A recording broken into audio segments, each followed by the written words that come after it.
Right, in this video we're going to be looking at some of the theory behind simplifying radical expressions. So I'm not necessarily going to show you the nuts and bolts of how to do it in this video. That's what the worked example problems are for. But rather just to get some idea of why it is we're doing what we're doing. And let's start by thinking about some pretty easy stuff. Addition and subtraction. So we're pretty familiar with this. We know what it means to add. That's to take two smaller pieces and put them together into something larger, or at least different. And a subtraction sign, which means to take one larger thing and separate it out into two smaller ones. And we know that these two undo each other. They're what are called inverse operations. And we know the same thing about multiplication and division. We know what it is to multiply. We know what it is to divide. And we know that these two undo each other. So for instance, if I multiply some number by 2, to undo that, I would divide by 2, and that would give me that same number back again. Well, now we're talking about a third group of these inverse operations. We've talked about what it means to square something, to multiply it by itself.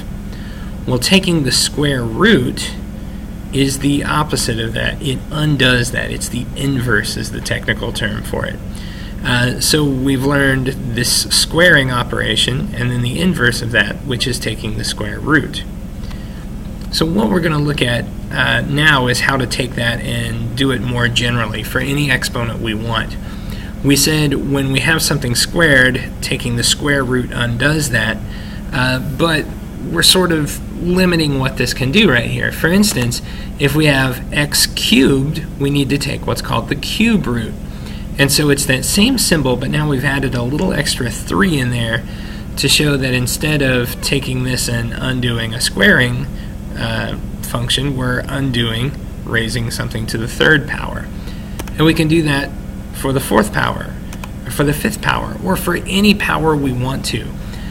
So we can have one of these expressions to undo raising to whatever exponent we want. And these are all called radical expressions. So let's take a look at one radical expression and tear it apart and see what all these things are called. First thing we're going to look at is what's called the radical. This is why we call these radical expressions. The radical is this little check mark out front. This top piece actually has a different name that I'm blanking on at the moment, vinculum maybe. The radical is just really the check mark part of this. We also have the part inside of the radical. The part that is under this top piece is called the radicand. You'll also hear this called the argument sometime. But the radicand is this piece on the inside. The radical, remember, is the check mark. And this number right here that tells you what exponent we're undoing is called the index. Now we're going to focus primarily on square roots, where the index is 2. And since square roots are the ones that are used most often, we actually don't have to write that index in there. We can just leave it blank and assume there's a 2 in there. Alright, so when we talk about simplifying, this is what it's going to look like. We're going to take something and we'll have some complicated expression underneath there. And we're going to want to reduce that 360 to something as small as possible.